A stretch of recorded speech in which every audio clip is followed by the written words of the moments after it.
নারকেলের দুধ ছাড়াই আজকে আপনাদের বানিয়ে দেখাবো চিংড়ি মাছের মালাইকারি। চিংড়ি মাছগুলোকে ভালো করে বেছে ধুয়ে নিয়েছি, আর অবশ্যই কিন্তু শিটটা ফেলে দেবেন আর খোসা রাখবেন। খোসা না রাখলে মাছগুলো শক্ত হয়ে যাবে। তারপরে এখানে লবণ, হলুদ গুঁড়ো, লঙ্কার গুঁড়ো মাখিয়ে নিয়েছি। ওদিকে কড়াইয়ের মধ্যে সরষের তেল গরম করে মাছগুলোকে দিয়ে দিয়েছি। এপিট ওপিট হালকা করে ভাজবো, খুব বেশি কড়া ভাজবে না, তাতেও মাছগুলো শক্ত হয়ে যেতে পারে। আর মাছগুলোতে আমি কাঠি দিয়েছি যাতে মাছগুলো সোজা থাকে, নয়তো কিন্তু গুটিয়ে যাবে, আর গুটিয়ে গেলে দেখতে ভালো লাগে না। তারপরে ওই একই তেলের মধ্যে গোটা গরম মশলা, তেজপাতা ফোড়ন দিয়ে দিয়েছি, আর দিয়ে দিলাম দুটো মিডিয়াম সাইজের পেঁয়াজ বাটা। পেঁয়াজ বাটাটা কিছুক্ষণ নাড়াচাড়া করে নেব। তারপরে এখানে দিয়ে দেবো আদা আর রসুন বাটা। আদা রসুন বাটাটা ততক্ষণ রান্না করব যতক্ষণ না কাঁচা গন্ধটা চলে যাচ্ছে, আর গ্যাসের ফ্লেমটা কিন্তু এখানে লোতেই রাখতে হবে। তারপরে দিয়ে দেবো এখানে জিরে গুঁড়ো, ধনে গুঁড়ো, শুকনো লঙ্কার গুঁড়ো আর হলুদ গুঁড়ো দিয়ে আবারও কিছুক্ষণ নাড়াচাড়া করব। গ্যাসের ফ্লেম একদম লোতে থাকবে। ওদিকে একটি মশলা তৈরি করব, যেখানে দিয়ে দিয়েছি কালো সর্ষে, মৌরি, দিয়ে দিলাম কাজু বাদাম আর টক দই দিয়ে একটি মশলা তৈরি করে নেব। দেখুন কি সুন্দর পেস্ট তৈরি হয়ে গেছে।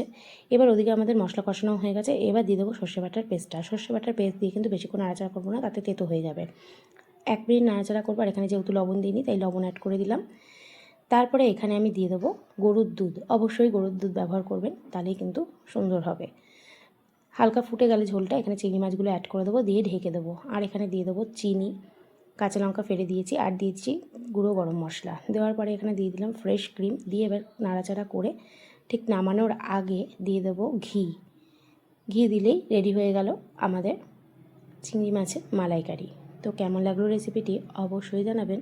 ভালো লাগলে লাইক, কমেন্ট, শেয়ার করে দেবেন। এইভাবে বানিয়ে দেখুন, আশা করি আপনাদের ভালো লাগবে। দারুণ টেস্ট হয় খেতে, একবার অবশ্যই ট্রাই করবেন। ভিডিওটি ভালো লাগলে লাইক, কমেন্ট, শেয়ার করে দেবেন। বানিয়ে খান, বানিয়ে খাওয়ান, এনজয় করুন গরম গরম ভাতের সাথে। ধন্যবাদ।